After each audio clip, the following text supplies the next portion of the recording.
আজকে আমি সেদ্ধ আলু আর ডিম দিয়ে দারুণ একটা নতুন ধরনের রেসিপি শেয়ার করব, যেটা ঠিক এই রকম লোভনীয় হবে আর খেতেও হবে খুবই সুস্বাদু। বাড়িতে মাছ মাংস সবজি কিছুই না থাকলে এই রেসিপিটা একবার অবশ্যই ট্রাই করতে পারেন। চলুন তাহলে দেখে নিই আলু আর ডিমের এই ইউনিক রেসিপিটার জন্য আমি এখানে এরকম ছোট সাইজের দুটো সেদ্ধ আলু নিয়ে নিয়েছি। সেদ্ধ আলু দুটো সবার প্রথমে একটু এরকম গ্রেট করে নেব। হাত দিয়েও মেখে নিতে পারেন, তবে গ্রেট করে নিলে আলুর লাম্পসটা একদমই থাকে না, তাহলে রেসিপিটা সুন্দরভাবে তৈরি করা যাবে। তো এখানে আমি আলু দুটো গ্রেট করে নিয়েছি। এবার এর সাথে দিয়ে দেবো অল্প একটু আদা কুচি আর অল্প একটু রসুন কুচি। হাফ চামচ করে আছে আদা রসুনটা, সঙ্গে দুটো কাঁচা লঙ্কা এরকম একটু ছোটো ছোটো পিস করে কুচিয়ে নিয়েছি। আর দেবো একটা মিডিয়াম সাইজের পেঁয়াজটা এখানে পুরোটা দিলাম না, আমি হাফটা দিলাম, হাফটা রেখে দিলাম, পরে ব্যবহার করব। এর সাথে স্বাদ মতো নুনটা দিয়ে দিলাম, অল্প একটু জিরে গুঁড়ো এখানে দিয়ে দিলাম, আর সবশেষে এখানে দিয়ে দেবো অল্প একটু হলুদ গুঁড়ো। আর কোনো রকম মশলা এখানে পড়বে না, খুব কম মশলা দিয়ে এই আলুটা মেখে নিতে হবে। তো সব কিছু উপকরণ সেদ্ধ আলুর সাথে খুব ভালো করে মেখে নেব। আলুটা গ্রেট করে মাখলে মাখাটা খুব ইজি এবং তাড়াতাড়ি হয়ে যাবে। এবার এই আলু মাখার সাথে এখানে দিয়ে দেবো দুটো ডিম। চাইলে আপনারা এখানে ডিমের সংখ্যা বাড়াতে পারেন, কিন্তু আলুর সংখ্যা আর বাড়াবেন না। এর সাথে এখানে একটু বেসন দিয়ে দেবো। এখানে আমি 2 চামচ মতন বেসন দিলাম। বেসনটা এখানে বাইন্ডিংয়ের কাজ করবে। বেসনের বদলে আটা কিংবা চালের গুঁড়োও দিতে পারেন। এবার বেসনটা ডিমটা আলুর সাথে একটু ভালো করে মেখে নেব। মিক্সটা খুব ভালো করে করতে হবে যাতে বেসনের কোনো রকম লাম্পস না থাকে। আর এই মিক্স করে একটা এরকম ব্যাটার তৈরি করে নিতে হবে। একটু খেয়াল রাখবেন ব্যাটারটা যেন খুব একটা বেশি পাতলা বা খুব একটা বেশি ঘন না হয়। ব্যাটারটা রেডি হয়ে গেছে। এবার একটা ফ্রাইং প্যান নিয়ে নিয়েছি। ফ্রাইং প্যানের মধ্যে দিয়ে দিলাম 2 চামচ সাদা তেল বা রিফাইন্ড অয়েল। তেলটা খুব ভালো মতন গরম করে এরকম ফ্রাইং প্যানের চারধারে একটু স্প্রেড করে নিতে হবে। তারপর গ্যাসের ফ্লেমটা একদম লোতে রেখে ব্যাটারটা এখানে দিয়ে দিতে হবে। আর ব্যাটারটা একটু স্প্রেড করে দিয়ে সেট করে দিলাম। আমার এখানে ফ্রাইং প্যানটা একটু ছোট বলে অল্পতেই হয়ে গেছে। যদি ফ্রাইং প্যান মানে বড় ফ্রাইং প্যানে আপনারা করেন তাহলে কিন্তু খুব একটা বেশি স্প্রেড করবেন না, কারণ ডিম আর আলু যে অমলেটটা তৈরি হবে সেটা থিকনেসটা কিন্তু খুব একটা বেশি পাতলা বা মোটা হবে না, একটু মাঝারি ধরনের হবে। লো ফ্লেমে 2 মিনিটের জন্য ঢাকা দিয়ে দিলাম। 2 মিনিট বাদে এখানে ঢাকনাটা খুলে নিলাম এবং 2 মিনিটের মধ্যেই দেখবেন উপরটা ড্রাই হয়ে গেছে আর তলাটাও ঠিকঠাক সেট হয়ে গেছে। এটা এবার উল্টে নেবো। আর উল্টানোর সময় কিন্তু কোনো রকম সমস্যাই হবে না, খুব সুন্দরভাবে উল্টে যাবে। দেখতেই পাচ্ছেন একদিকটা কি সুন্দর সেট হয়ে গেছে। অপর দিকে সেট হওয়ার জন্য আমি 1 চামচ তেল দিয়ে দিলাম। আর কিন্তু ঢাকা দেব না, জাস্ট 1 মিনিট মতন একটু রেখে দেবো। 1 মিনিট মতন রাখলেই এটা কিন্তু রেডি হয়ে যাবে। আর আমি আপনাদের একটু উল্টে পাল্টে দেখাচ্ছি। দেখুন দেখুন অবস্থাটাও কিন্তু খুব সুন্দর সেট হয়ে গেছে, ভাজা হয়ে গেছে। এবার এটা আমি একটা প্লেটের মধ্যে এরকম ঢেলে রাখলাম আর এটা একটু ঠান্ডা হওয়ার জন্য রেখে দিলাম। গরম অবস্থায় এটা পিস পিস করে কাটতে যাবেন না, তাহলে কিন্তু ভেঙে যাবে। অপরদিকে একটা কড়াই আমি নিয়ে নিলাম সাদা তেল বা রিফাইন্ড অয়েল। তেলটা খুব ভালো মতন গরম হলে এখানে দিয়ে দেবো দুটো মিডিয়াম সাইজের আলু। এখানে আলুটা আপনারা কিন্তু নাও দিতে পারেন, আলু ছাড়াও এই রেসিপিটা তৈরি করতে পারেন। আমাদের বাড়িতে আলু খেতে সবাই ভালোবাসে বলে আলুটা আমি দিয়েছি। আলুটা খুব ভালো করে লালচে করে একটু ভেজে নেব। আর এখানে একটা কথা বলে রাখি, আমি কিন্তু আলুটা একটু আগে থেকে সেদ্ধ করে নিয়েছিলাম, মানে গোটা অবস্থায় দুটো আলু ভাতের মধ্যে ফেলে দিয়েছিলাম, সেটাই কিন্তু আমি রান্নার জন্য ব্যবহার করছি। এতে রান্নাটা তাড়াতাড়ি হয়ে যাবে, তবে আপনারা কাঁচা আলু দিয়েও করতে পারেন। আলুটা এখানে লালচে করে ভাজা হয়ে গেছে।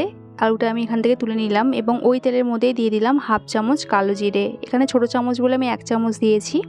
এর সাথে দিয়ে দিলাম একটু গোটা গরম মশলা। এখানে দুটো এলাচ, দুটো লবঙ্গ আর একটু দারচিনি আছে। কয়েক সেকেন্ডের জন্য একটু ভেজে নেবো সব কিছু, যতক্ষণ না গোটা গরম মশলা থেকে সুন্দর একটা গন্ধ বেরোচ্ছে। তারপর এখানে পেঁয়াজ দিয়ে দেবো। এখানে আগে যে আমি পেঁয়াজটা ডিমের সাথে দিয়েছিলাম তার অর্ধেকটা আছে এবং আরও একটা মিডিয়াম সাইজের পেঁয়াজ আমি নিয়েছি। টোটাল 2খানা পেঁয়াজ দিয়েছি। বাকির পেঁয়াজটা আর এই একটা গোটা পেঁয়াজ এখানে দিয়ে দিলাম। পেঁয়াজটা একটু লালচে করে ভেজে নেব। আর পেঁয়াজটা যতক্ষণ ভাজা হচ্ছে গ্যাসের ফ্লেমটা লোতে রেখে আমি একটা মশলা তৈরি করে নেবো এই তরকারির জন্য। একটা মিক্সিং জারের মধ্যে এখানে নিয়ে নিলাম হাফ ইঞ্চি মতন আদা, অল্পই আদা আছে দেখতেই পাচ্ছেন। এর সাথে দিয়ে দিলাম 8 থেকে 10 কোয়া মতন রসুন। আর এখানে দেব দুটো কাঁচা লঙ্কা। কাঁচা লঙ্কা যেহেতু ডিমের সময় দেওয়া ছিল তাই লঙ্কাটা আমি কম দিলাম। আর এখানে দিয়ে দিলাম একটা মিডিয়াম সাইজের টমেটো। আমি এখানে আরও দুটো কাঁচা লঙ্কা চিড়ে নিয়েছি, এটা রান্না শেষে দেব। অল্প একটু জল অ্যাড করে এটা একটা ফাইন পেস্ট বানিয়ে নেব। আর এখানে আমার মশলাটা রেডি হয়ে গেছে। অপরদিকে যে ডিমের অমলেটটা আমি তৈরি করে রেখেছিলাম সেটা এতক্ষণে ঠান্ডা হয়ে গেছে। এটা এবার আমি পিস পিস আকারে কেটে নেবো। আর দেখতেই পাচ্ছেন দুদিকটা কি সুন্দর সেট হয়ে গেছে। ঠান্ডা হলে কিন্তু এই কাটাটা সুবিধা হবে। আগেই বলেছি গরম মশলা কাটতে গেলে কিন্তু এই পিস পিস করে ঠিক কাটা যাবে না, ভেঙে যাবে। তো আমি এখানে এরকম ধোকার যেরকম পিস হয় ঠিক সেইভাবে কেটে নিয়েছি, তবে আপনারা আপনাদের পছন্দ মতন পিস আকারে কেটে নিতে পারেন। আর এখানে একটা পিস আপনাদের তুলে দেখিয়ে দিচ্ছি, দেখুন কতটা সুন্দর সেট হয়েছে এই ধোকাগুলো, কি সুন্দর হয়েছে দেখতে। তো সবগুলো এরকম একটু ছাড়িয়ে ছাড়িয়ে নিয়ে নেবো। প্রতিটা পিস কিন্তু এরকম সুন্দর সেট হয়েছে। আর এখানে আমার সবকটা কিন্তু রেডি হয়ে গেছে। অপরদিকে পেঁয়াজটা দেখে নেব, পেঁয়াজটা লালচে করে ভাজা হয়ে গেছে। এখানে এবার মশলার পেস্টটা দিয়ে দিলাম। গ্যাসের ফ্লেমটা একদম লোতে করে দিয়েছি। এখানে আরও কিছু মশলা একেবারে অ্যাড করব। সবার প্রথমে দিয়ে দিলাম হাফ চামচ হলুদ গুঁড়ো, তারপর 1 চামচ কাশ্মীরি লঙ্কার গুঁড়ো, হাফ চামচ ধনে গুঁড়ো দিলাম, আর দিলাম হাফ চামচ জিরে গুঁড়ো। এর সাথে এখানে মিক্সিং জার ধুয়ে আর বাটি ধুয়ে সামান্য একটু জল অ্যাড করলাম, যাতে মশলাটা খুব ভালো করে কষানো যায়। এবার লো টু মিডিয়াম ফ্লেমে মশলাটা খুব ভালো করে কষিয়ে নেব, যতক্ষণ না আদা রসুনের কাঁচা গন্ধটা চলে যাচ্ছে এবং মশলার সাইড থেকে একটু তেল ছেড়ে আসছে। মশলাটা খুব ভালো করে কষানো হয়ে গেছে। এই স্টেজে এখানে আমি ভাজা আলুগুলো আগে দিয়ে দিলাম। যেহেতু আলু এখানে ভাজা আছে তাই খুব একটা বেশি আর কুক করতে হবে না, জাস্ট 1 মিনিট মতন একটু নেড়ে চেড়ে নেবো, যাতে সমস্ত মশলার ফ্লেভারটা আলুর সাথে খুব ভালো করে মিশে যায়। আপনারা যদি এখানে কাঁচা আলু ব্যবহার করেন তাহলে আরও মিনিট 2 বেশি কষিয়ে নেবেন মশলার সাথে। আলুটা আর মশলাটা এখানে খুব ভালো করে কষানো হয়ে গেছে। এই স্টেজে এখানে জল দিয়ে দেবো। আমি এখানে গরম জল দিচ্ছি, এতে রান্নাটা একদিকে তাড়াতাড়ি হয়ে যাবে আর তরকারির স্বাদও বেশি হবে। আর জলের পরিমাণটা একটু এরকম বেশি দিতে হবে, যেহেতু সেদ্ধ আলু আছে, বেসন আছে, জল একটু টেনে নেবে, তাই একটু বেশি করে জল দিতে হবে। মিডিয়াম ফ্লেমে 10 মিনিটের জন্য ঢাকা দিয়ে দেবো, যাতে আলুটা পুরোপুরি ভালো করে সেদ্ধ হয়ে যায়। 10 মিনিট বাদে হাঁড়িটা খুলে নিলাম। এই সময় অবশ্যই চেক করে নেবেন আলুটা ঠিকঠাক সেদ্ধ হয়েছে কিনা। এই স্টেজে আমি স্বাদ মতো নুনটা দিয়ে দিলাম, আর স্বাদের ব্যালেন্সের জন্য হাফ চামচ চিনিও অ্যাড করলাম। চিনি আর নুনটা গ্রেভির সাথে একটু ভালো করে মিশিয়ে নিলাম এবং তারপর এখানে আগে থেকে ভেজে রাখা ডিম আর আলুর অমলেটটা বা ডিম আর আলুর ধোকাটা দিয়ে দিলাম।